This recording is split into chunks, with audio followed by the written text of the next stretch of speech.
Antes de continuarmos com as questões, eu gostaria apenas de fazer uma correçãozinha. É Sófocles e Aristófanes. Foi um errinho ali na tradução, mas já aproveito também a oportunidade para agradecer a Viviana Niares, o José Vitor e a Fabiana Marchetti, que traduziram a palestra do professor Jean-Yves Mollier, tornando muito provavelmente a comunicação mais ampla, não é? Eu acho que depois desse quadro vibrante da história da imprensa e da sua relação com instituições do Estado, mas também com o público, não é? De modo geral, nós teremos muito a debater aqui, um debate democrático, assim espero. Podemos abrir, Cláudia, para a questão? Então, vamos lá.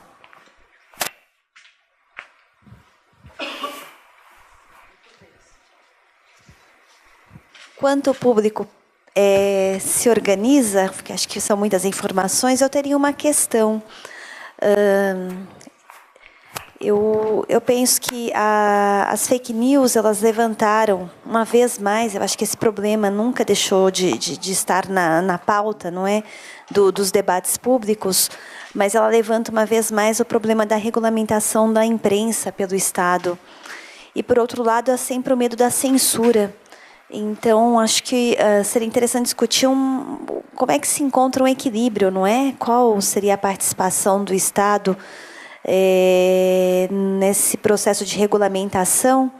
E, tomando como exemplo o caso europeu e talvez o caso francês, eu pergunto também qual é a participação do Estado nas empresas midiáticas, ou seja, se eles têm hoje uma participação em empresas públicas na televisão, nos jornais, nas emissões de rádio, e como é feita essa distribuição. Vocês me dão licença um pouquinho, agora eu vou abaixar o microfone, que eu preciso só fazer uma tradução rápida aqui da minha própria questão.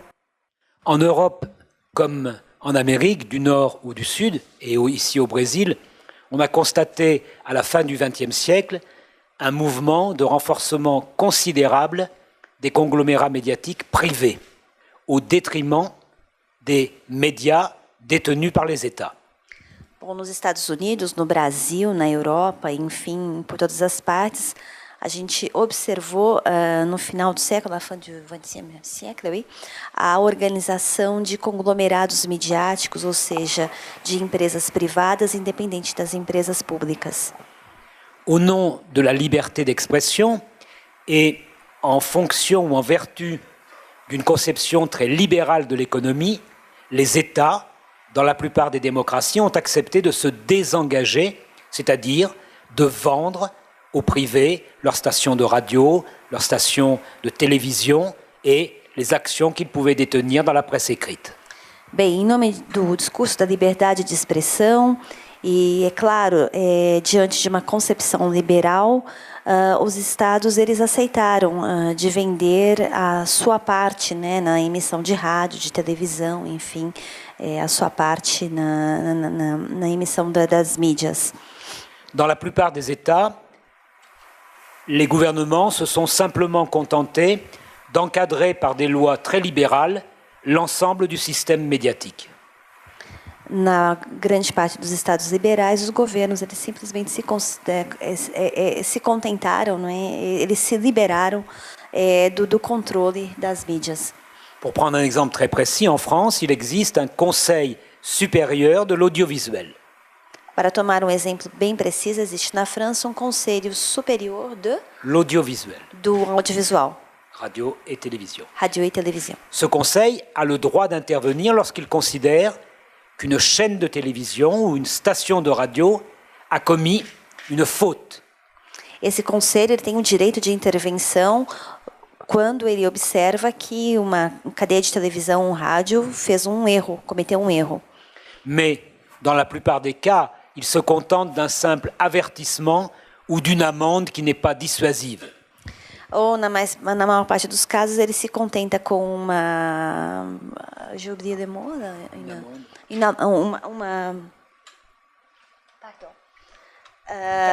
uma taxa ou apenas uma advertência, c'est ça que Avec l'expansion des rumeurs sur Facebook, le Conseil supérieur de l'audiovisuel français et les équivalents dans les autres pays, y compris aux États-Unis, se révèlent aujourd'hui dans l'incapacité d'intervenir.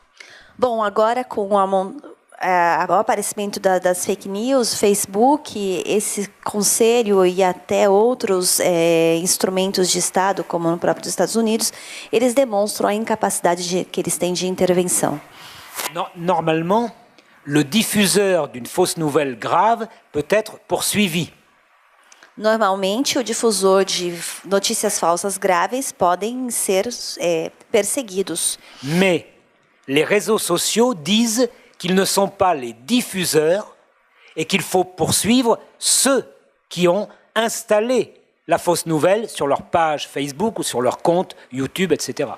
Mas as redes sociais dizem que não são os difusores, não é? Mas são aqueles que instalaram nas páginas essas notícias que podem ser os responsáveis. Il y a donc une faille très grave dans la législation de la plupart des démocraties, même de toutes les démocraties. Há, evidentemente, uma falha muito grave na legislação de todas as democracias. Il vient cependant de se produire un fait très intéressant, l'affaire Cambridge Analytica. Acaba, todavia, de acontecer um caso, não é, bastante curioso, o caso Cambridge Analytica. En acceptant de venir parler devant le Congrès américain, Mark Zuckerberg a peut-être commis une grave erreur. Ao aceitar falar diante do Congresso americano, Mark Zuckerberg cometeu grave erro. S'il vient parler devant le Congrès, c'est qu'il reconnaît que son entreprise, Facebook, est responsable, peut-être même coupable. Se ele aceitou falar diante do Congresso, é porque, no fundo, ele reconhece que a sua empresa, Facebook, é responsável e talvez culpada. Et dans ce cas-là, Facebook pourrait, comme l'entreprise Cambridge Analytica, être poursuivi devant les tribunaux américains. E nesse caso, tanto o Facebook como a empresa Cambridge Analytica podem ser perseguidas pelo poder público. Alors, je ne sais pas du tout ce que feront les tribunaux américains, mais on constate quand même une évolution. Eu não sei o que fará o tribunal americano, mas a gente observa uma evolução. Vous savez que cette affaire Cambridge Analytica est gravissime.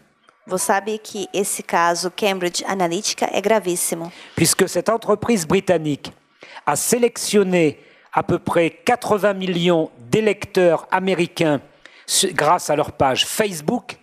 Elle les a sélectionnés comme des électeurs susceptibles de pouvoir voter pour Donald Trump, alors que leur premier sentiment était plutôt pour Madame Clinton.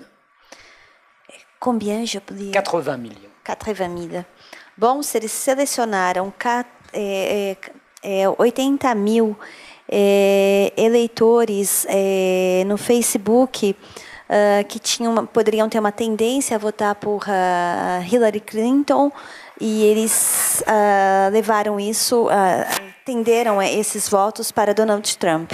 Et donc cette entreprise Cambridge Analytica a envoyé sur les pages Facebook de ces 80 millions d'électeurs toute la propagande fabriquée en Russie par l'équipe qui travaillait pour la campagne de Donald Trump. Perdão, são 80 milhões. Então, o que fez Cambridge, essa empresa? Ela pegou as propagandas da Rússia, colocou no Facebook e transmitiu isso para esses 80 milhões de eleitores.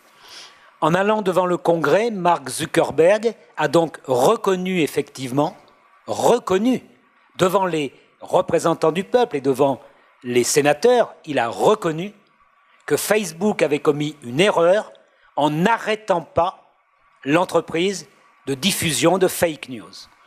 Bom, Ao ir ao Congresso, Mark Zuckerberg, ele realmente reconheceu, de fato, ele reconheceu diante dos representantes do povo norte-americano que ele cometeu um erro ao permitir que aquela empresa de difusão colocasse esses conteúdos e difundisse para todo o público. Pourquoi a-t-il fait cela? Est-ce par un sursaut de sa conscience morale?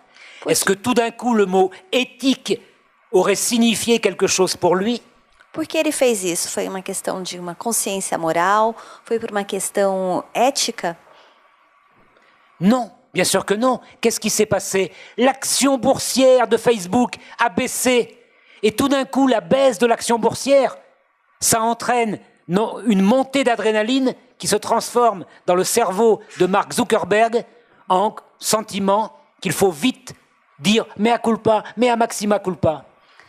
Não, não foi a sua consciência, mas foram as ações do Facebook que tombaram, que caíram, perdão, e esta queda das ações na bolsa fez com que a adrenalina, não é, ela subisse e que o Mark Zuckerberg fosse levado, não é, a dizer não, foi toda a minha culpa, minha máxima culpa. Alors, on découvre tout d'un coup que dans les démocraties, dans les grandes démocraties, peut-être qu'au fond, l'arme politique la plus efficace demain, ça va être l'attaque contre la valeur boursière des grandes entreprises de la net économie. Si on attaque leur valeur boursière, vous allez voir comme ils vont devenir gentils et tout d'un coup au service des grands idéaux. Bom, a gente conclui que nas democracias o que tem que se fazer é um ataque nas bolsas, não é um ataque nas ações dessas empresas. Desde que elas são atacadas, eles se arrependem rapidamente de tudo. Perdão. Ça, c'est Mark Zuckerberg qui intervient. Qui m'appelle. Il a appelé Marisa. Mais ne croyez pas au Père Noël, parce que la plupart des États, y compris les États-Unis et la France, le Canada, qui a été le premier, sont en train de voter des lois qui interdisent d'attaquer l'image de marque d'une grande entreprise sous peine de prison et d'amende colossale. Mas não acreditamos no Papai Noel. Na verdade, estão acabando de votar leis que interdizem, que impedem, que proíbem que imagens de grandes empresas sejam atacadas e prejudicadas. Si au Canada, cette loi avait été votée à l'époque où Naomi Klein a publié nos logos, elle aurait été mise en prison. Se no Canadá essa lei tivesse sido votada, na época em que Naomi Klein ela fez as suas declarações, ele teria sido colocado em prisão. En France, la loi n'est pas encore votée, mais elle est en discussion au Parlement. Ça veut dire que demain, je n'aurai plus le droit de dire et d'écrire ce que j'ai fait, que les éditeurs français ont collaboré avec les nazis pour publier la liste des auteurs et des œuvres interdites. Puisque je porte atteinte, d'après le PDG de Lagardère Publishing, je porte atteinte depuis 10 ans à l'image de marque du groupe Hachette. Alors demain, ils me mettront peut-être en prison. Dans ce cas-là, je demanderai à ce qu'on me mette à Curitiba pour pouvoir parler avec Lula. Voilà. Bom, na França, essa lei está em discussão. Caso amanhã ela seja aprovada, eu não poderei mais falar das editoras que se envolveram com o nazismo, eu não poderei mais falar do grupo Lagardère e mesmo da Hachette, e provavelmente, se eu não me calar, eu estarei em prisão e tenho que buscar em Curitiba, não é? Uma solução, talvez seja preso com o Lula. Peut-être vous arrêter avec Lula. Voilà. Bon. Vous le voyez, nous vivons une époque très compliquée, parce que, je l'ai dit, on pourrait être optimiste en disant, mais après tout, les citoyens, ils ont quand même des moyens pour faire entendre leur voix. Oui, mais si on met des barrières judiciaires à l'expression libre des citoyens, qu'est-ce qu'on va faire? On va être totalement démunis. Bom, como vocês veem, nós estamos realmente numa época muito complexa. Porque, por um lado, se coloca a barreira e se impede a expressão do cidadão, nós estamos colocando ali barreiras, não é? Mas também há outro lado que ele acabara de falar. Eu vou falar mais uma última coisa. Pour que vous puissiez bien comprendre, lorsque j'ai publié en 2008 Presse et pouvoir en France au XXe siècle, qui a été traduit en portugais du Brésil. Bom, para que vocês possam compreender, quando eu publiquei em 2008 Imprensa e Poder na França, que foi publicado aqui no Brasil pela EDUSP e Unifesp, le groupe Hachette a entamé une campagne de dénigrement contre moi qui a abouti à ce fait très précis. J'ai gardé tous les emails des chaînes de télévision qui m'ont invité pour venir présenter mon livre, mais qui m'ont envoyé ensuite un email pour dire que les émissions étaient déprogrammées. Pas supprimées, déprogrammées. Bom, para vocês que tenham... Na época da publicação desse livro, o Grupo Hachette, ele simplesmente divulgou várias notícias que denegriam a minha imagem. Nessa mesma época, eu fui convidado a participar de vários programas de televisão para falar desse livro. Mas, logo em seguida, eu recebi vários outros e-mails dizendo que o programa havia sido desprogramado. Le grand éditeur américain André Schifrin a rédigé un compte-rendu très favorable à mon livre et il l'a envoyé au journal catholique La Croix qui publiait d'habitude tous ses comptes rendus. Refus de publier l'article de Schifrin. Mesmo André Schifrin, que escreveu uma resenha muito favorável a meu livro e que enviou esta resenha para o jornal La Croix, que sempre publica suas resenhas, eles negaram a sua publicação. Voilà, ce sont des faits absolument réels. Et j'ai conservé, évidemment, comme une preuve que je pourrais montrer tous les emails de ces chaînes de télévision. Elles m'ont toutes invité pour parler de ce livre. Mais toutes, pourquoi est-ce qu'elles ont annulé les émissions? Parce qu'elles ont reçu, évidemment, des pressions indirectes en général. Il n'y a pas besoin de téléphoner, pression indirecte. On leur fait comprendre que s'ils veulent garder la publicité, s'ils veulent conserver telle ou telle chose, il vaut mieux se montrer plutôt complaisant.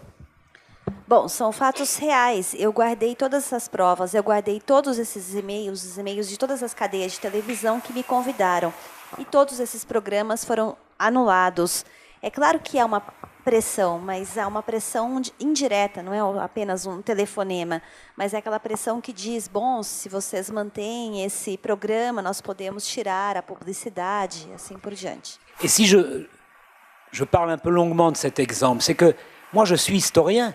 Je ne suis pas un adversaire du groupe Hachette. Je n'ai rien contre le groupe Hachette ou contre le groupe Pearson ou contre le groupe Bertelsmann. Je fais mon métier. Eu sou historiador. Eu não tenho absolutamente nada contra o grupo Hachette, nem contra o grupo Pearson, nem o grupo Bertelsmann. Eu sou historiador. Ça veut dire que ça devient de plus en plus difficile de faire son métier d'historien. Parce que, évidemment, comme disent les Américains, l'historien, dans certains cas, c'est un muckraker.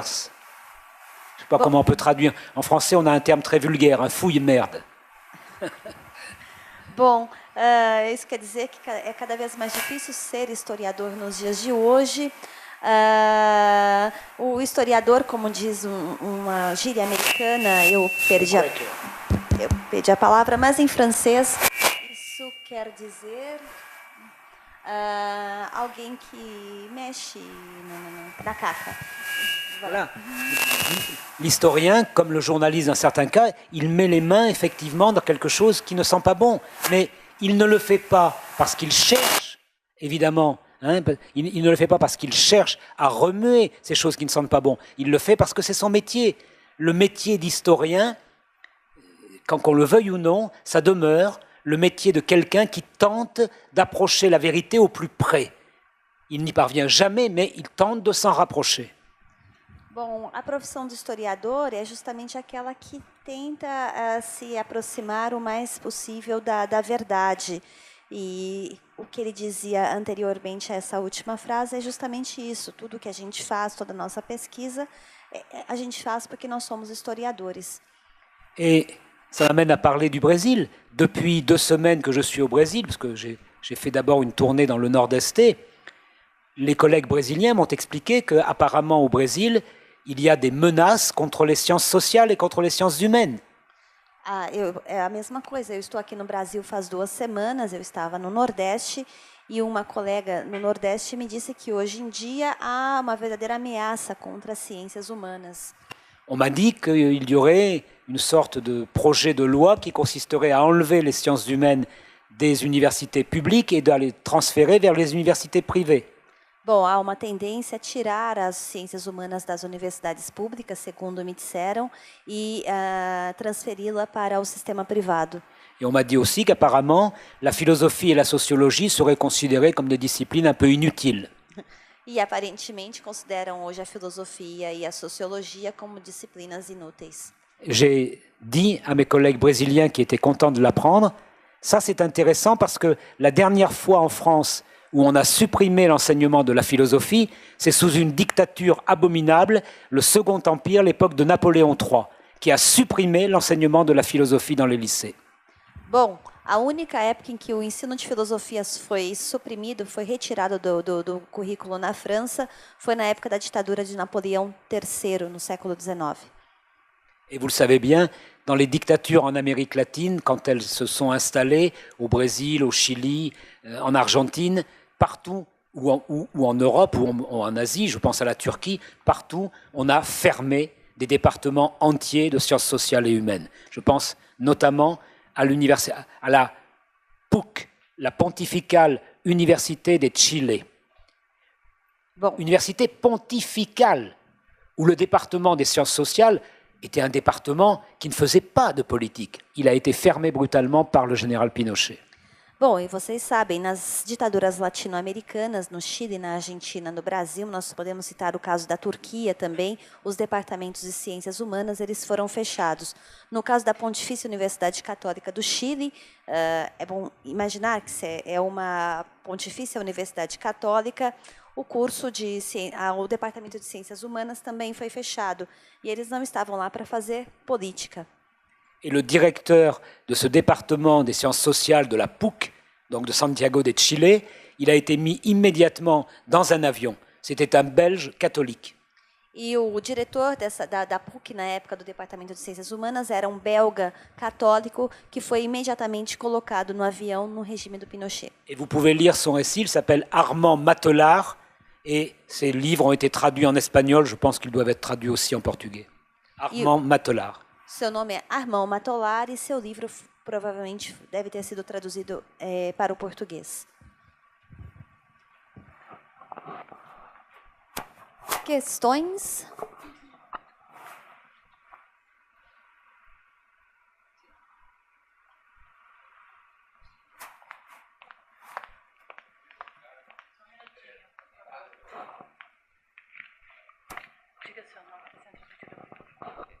Meu nome é Carlos Haddad, eu sou jornalista, editor da Imprensa Oficial do Estado.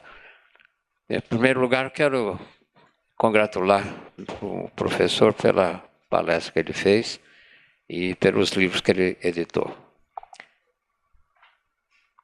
Eu gostaria que ele fizesse uma comparação entre o que conhece das TVs e rádios públicas. Nós temos aqui a TV Cultura e outras, né, em estados e tal, e também a Hora do Brasil, aqui, que é, não sei se o professor conhece bem, e eu queria saber a influência que essas rádios e TVs públicas têm com relação ao público, né? Mas, principalmente na Europa, nos Estados Unidos, ou onde o senhor conhecer. Porque aqui no Brasil a TV pública tem uma programação, eu acredito, muito bem elaborada, né? Mas ela não tem uma penetração ao público como audiência. É isso que eu queria saber, por favor.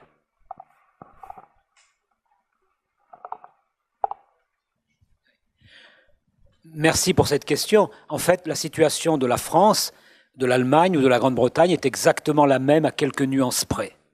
Bom, muito obrigada pela questão. De fato, tanto na Alemanha, na França, como na Inglaterra, a situação é a mesma como essa que o senhor acaba de falar. En Grande-Bretagne, la BBC est vraiment une chaîne excellente, avec de grandes émissions de culture. Mais la BBC a une audience de plus en plus réduite.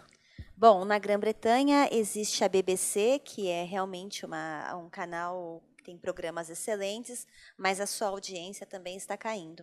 Et par rapport à l'empire de Rupert Murdoch, la BBC ne peut pas faire entendre sa voix. E a BBC não pode fazer força frente em relação ao império de Murdoch.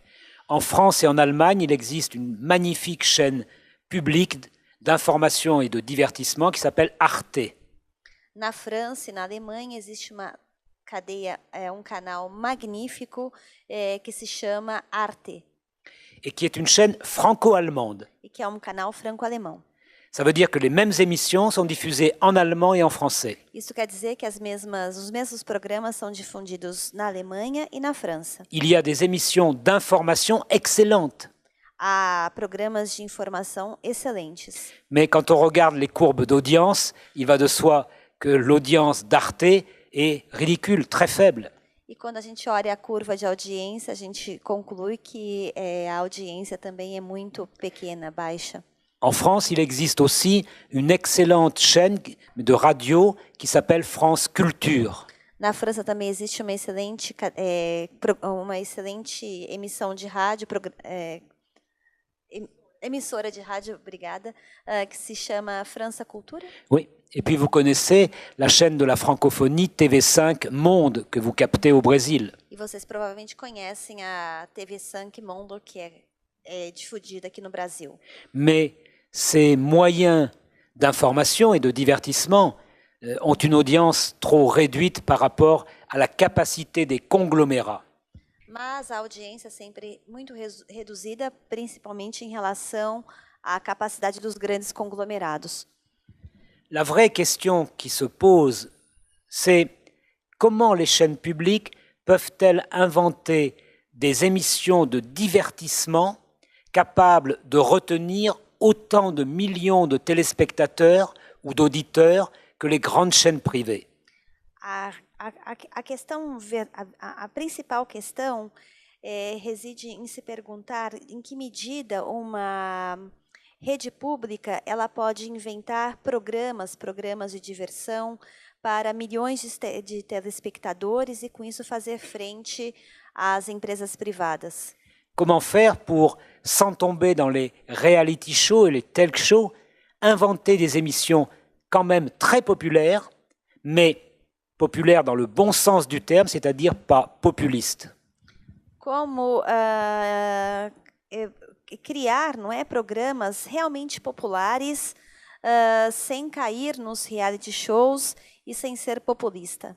Je pense qu'il faut revenir, réfléchir sur les moyens que s'est donné le grand dramaturge allemand Bertolt Brecht, comme on dit en allemand, Bertolt Brecht si vous voulez, sur les moyens qu'il avait utilisés pour faire venir au théâtre des populations faiblement alphabétisées, faiblement cultivées.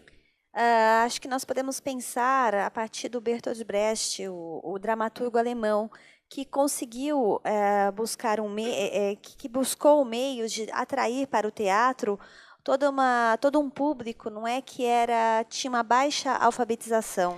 Et on peut aussi réfléchir sur les moyens dont Charlie Chaplin s'est doté pour également faire venir au cinéma des millions et des dizaines de millions de téléspectateurs pour les faire réfléchir avec le dictateur ou avec les temps modernes. E nós podemos também refletir sobre o Charlie Chaplin, que soube atrair para o cinema milhões ou dezenas de milhões de espectadores para ver o ditador, os tempos modernos. Il faut inventer les divertissements et les informations de demain avec de grands moyens populaires. On ne le fera pas autrement. É preciso inventar uns meios de diversão para diversões voltadas para o grande público de caráter popular para um futuro. Il faudrait que les Spielberg de demain ne travaillent pas pour des studios, des conglomérats dont le but c'est d'abord de gagner de l'argent, mais comme c'est un homme de talent quand même Spielberg, qu'il puisse travailler à des grands projets, y compris éducatifs. É preciso inventar um Spielberg, que é um homem de talento, mas que não aceite apenas trabalhar para os grandes conglomerados, para os grandes estúdios. Je suis sûr qu'un réalisateur de cinéma, producteur comme lui, serait capable, dans un autre contexte, de faire aussi bien qu'il a fait. Autrement dit, il faut utiliser les moyens techniques, les moyens que le cinéma, que la télévision, qu'Internet donnent, mais le faire avec un projet.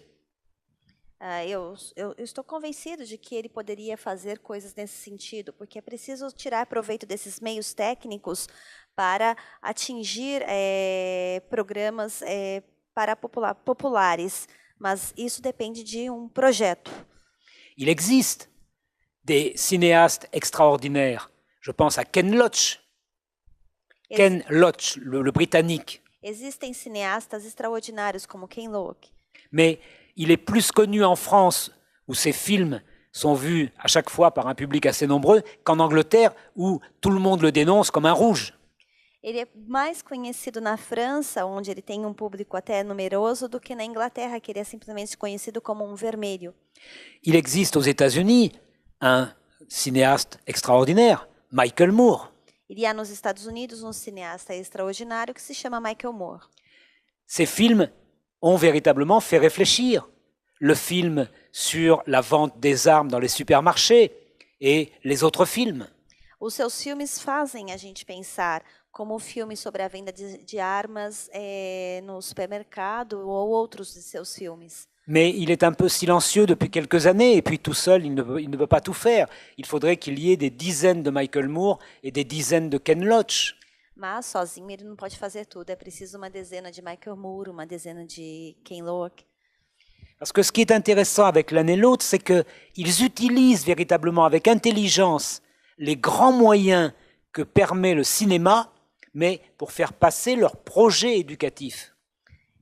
O que a gente deve deter disso é que eles sabem utilizar com inteligência os grandes meios de que faz uso o cinema para fazer com que seus projetos se réalisent. Quand vous voyez dans le film sur la vente des armes aux États-Unis Michael Moore sortir d'un supermarché avec dans son caddie des dizaines de fusils mitrailleurs, de pistolets, de revolvers, bon, on voit bien que c'est de l'exagération naturellement, mais il a su utiliser justement l'exagération pour que le spectateur se dise mais quand même, est-ce qu'on peut acheter vraiment des armes comme j'achète du lait ou j'achète une bouteille d'eau chez Walmart ou chez Carrefour? Bom, quando a gente vê o Michael Moore no filme sobre a venda de armas no supermercado, sair com monte de carabinas, revólveres, armas de todo tipo, a gente sabe que ele exagera, é óbvio, mas é esse exagero de que ele faz uso que leva o espectador a se perguntar, bom, mas será que se pode mesmo comprar no supermercado, como a gente compra leite e água, essas armas? Au fond, Michael Moore fait exactement ce que faisait Bertolt Brecht quand en 1941, dans une pièce de théâtre qui s'intitule « La résistible ascension d'Arturo VIII », il transformait Hitler en un mafieux de Chicago. Bom, Michael Moore faz exatamente o que faz Michael Moore faz exatamente o que faz Bertolt Brecht em 1941, quando ele propõe a peça. Qual é a tradução no Brasil? A Irresistível Ascensão de Arturo. A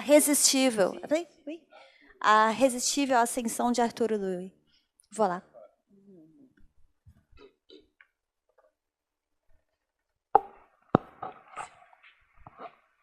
Eu me chamo André. Bom dia a todos. Obrigado pela palestra, professor. Acho que seria muito interessante fazer também um trabalho parecido acerca da história das fake news aqui no Brasil. Eu imagino que deva ter, enfim, bastante caso ao longo do tempo. E eu queria voltar a pensar aqui no nosso caso, né, no Brasil, em que o contexto atual, eu acho que a política passou a fazer parte mais da vida das pessoas nos últimos 10, 5 anos, né? E com essa, então, chegada da política no cotidiano, né, mais forte das pessoas em geral, coincidiu também com o momento em que as fake news elas estavam crescendo, né, estavam se tornando mais comuns também, enfim, pelo tudo que já foi dito, pelo Facebook, redes sociais e etc. Né? Então, eu vejo que, nesse momento em que a política passou a fazer parte do cotidiano do brasileiro, as fake news também cresciam. Isso fez com que alguns brasileiros formassem a sua consciência política através das fake news. Né? Então, para além disso, também o Brasil tem uma questão muito séria com a educação. Né? Então, a consciência política do brasileiro ela é pobre, em geral. Né? E nas escolas públicas, em geral, disciplinas como sociologia, política e filosofia são muito pouco debatidas e estudadas. Né? Então, a minha pergunta ela vai sobre uma associação entre a disseminação das fake news e uma consciência política pobre de um povo, né, como acontece no Brasil. Né? Como que o professor vê essa relação e como que a gente pode, eventualmente, superá-la, ou se não é possível superá-la, enfim. Mas é sobre a associação entre fake news e uma consciência política pobre de um povo. Oui, c'est une question fondamentale que vous posez. La mauvaise réponse serait de dire il faut d'abord éduquer le peuple et donc attendre une génération, attendre 30 ans pour pouvoir faire quelque chose. Bom, é ótima questão essa que você coloca. Uma má resposta seria que é preciso primeiro educar o povo e esperar uma geração para que as coisas aconteçam. Je reviens donc sur ce que j'ai dit précédemment. Puisque les grands médias d'aujourd'hui, les grands conglomérats, sont capables de toucher, d'atteindre les populations, y compris analphabètes, y compris non éduquées, avec des moyens techniques appropriés, il faut s'approprier ces moyens techniques, mais non pas pour faire la même chose, s'approprier les moyens techniques avec un projet pédagogique et culturel. Eu volto àquilo que eu havia dito anteriormente, considerando que os grandes conglomerados, os grandes grupos de mídias, eles sabem tocar as pessoas, atingir o público, mesmo esse público que não é alfabetizado. É preciso aprender e é preciso se apropriar desses mesmos meios técnicos, mas não se apropriar desses meios simplesmente. Apropriar-se deles com um projeto educacional. Je reviens à Charlie Chaplin. Quand il se transforme en Hitler, Hinkel dans le film Le Dictateur, il utilise évidemment l'exagération la plus totale. Hitler n'est pas aussi bête que le personnage qui est mis en scène dans Le Dictateur. Bom, eu volto novamente ao Charlie Chaplin. Quando ele faz o papel do Hitler no filme O Ditador, a gente percebe que há um exagero. O Hitler não é uma pessoa assim tão boba, não é? Mas nós sabemos que aquilo faz parte do projeto dele. C'est pourquoi j'insiste sur le fait qu'il faut absolument étudier tous les moyens techniques qu'utilisent aux globaux au Brésil, Murdoch aux États-Unis ou dans d'autres pays, et tous les moyens utilisés par les grands médias. Il faut véritablement comprendre et démonter de l'intérieur ces moyens techniques pour les mettre au service de très grands projets éducatifs et culturels. Mais qui ne soient pas de la propagande bête. Ça ne sert à rien de dire au peuple « tu dois t'éduquer ». Ça ne sert à rien de faire des discours moraux. Bom, continuando, é preciso de fato tomar todos os meios técnicos, compreender e desmontar todos os meios técnicos da grande mídia para fazer um novo projeto. Mas não se trata simplesmente de fazer uma propaganda besta, não é? De dizer ao povo que ele tem que se educar. É preciso realmente saber utilizar fazer uso desses meios. C'est pour ça que j'en suis revenu au dramaturge grec, à Aristophane. Relisez les Grenouilles. Il fait rire véritablement les citoyens, y compris les moins éduqués d'Athènes. Il les fait rire sur le danger des démagogues, des sophistes et des populistes. Foi por isso que eu fiz referência ao dramaturgo grego Aristófanes, porque ele soube fazer rir ele soube fazer rir ao mesmo tempo que ele criticava os demagogos. Que fait le grand dramaturge Molière au XVIIe siècle quand, dans la pièce de théâtre Tartuffe, il dénonce l'hypocrisie des faux dévots, des faux religieux? O que faz Molière no teatro francês do século XVII, no Tartufo? Ele faz uma crítica à hipocrisia religiosa, mas ele faz pelo riso. Alors, je vais citer évidemment en français.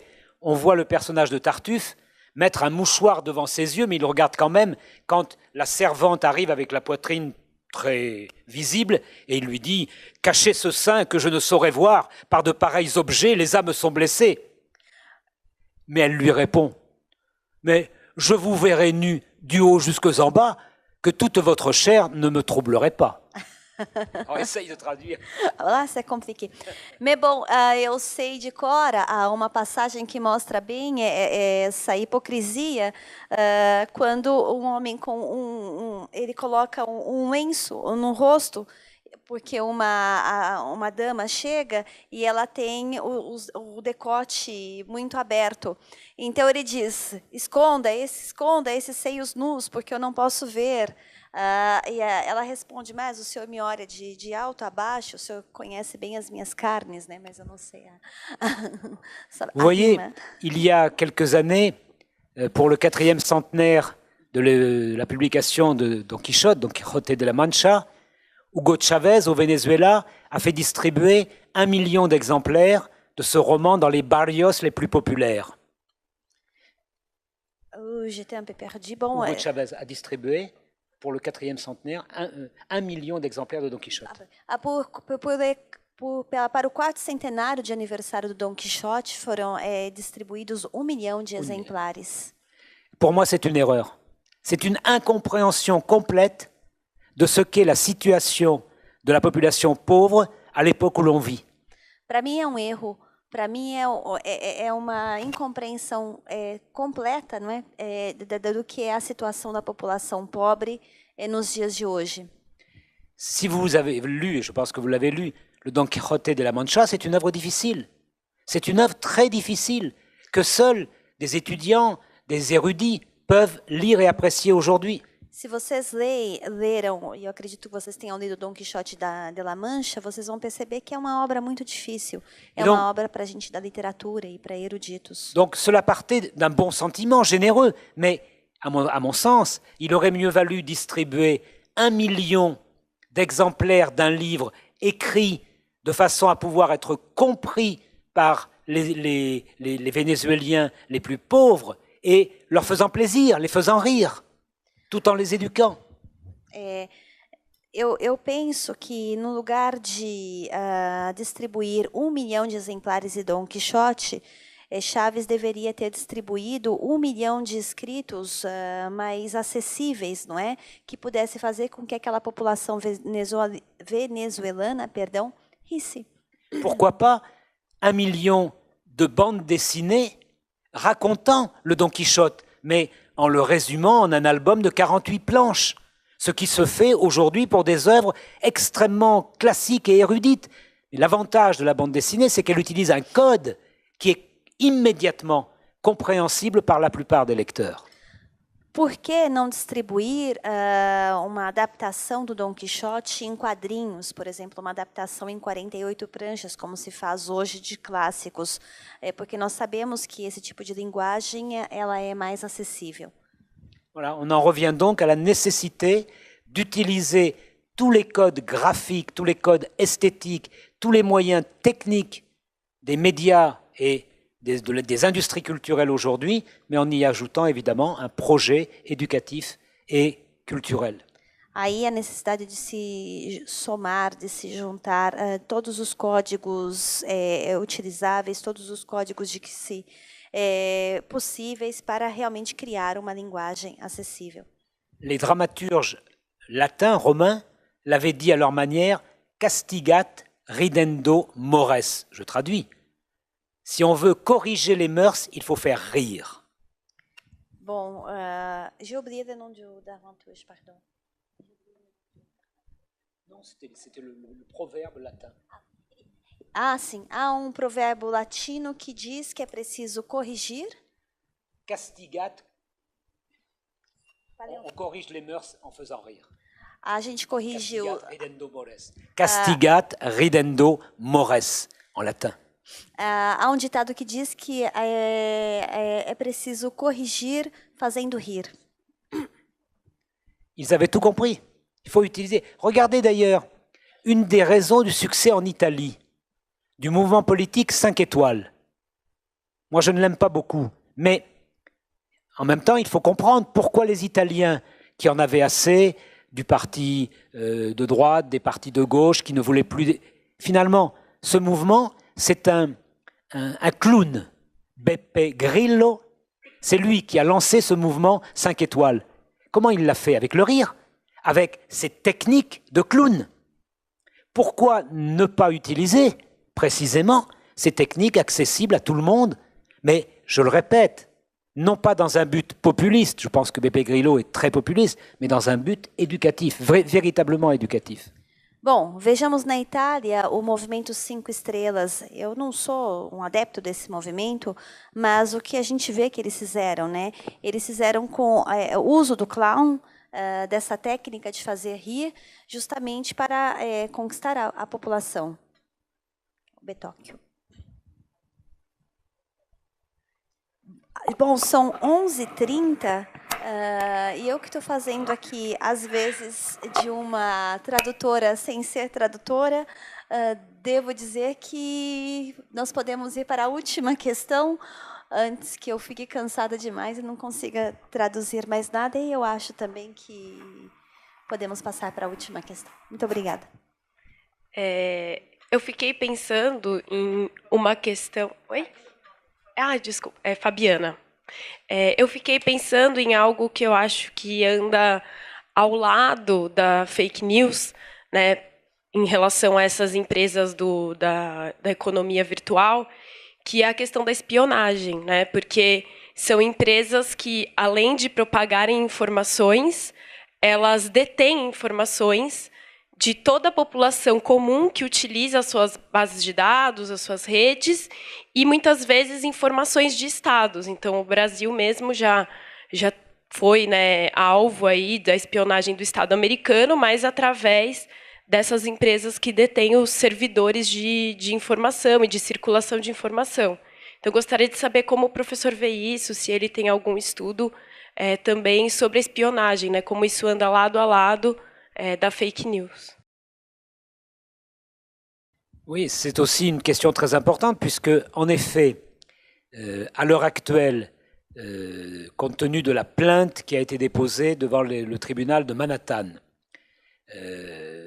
l'entourage de Donald Trump est accusé d'avoir utilisé l'espionnage de la part d'une puissance étrangère, en l'occurrence la Russie, au service d'une campagne électorale. Donc on est en plein dans la question du lien entre espionnage e fake news.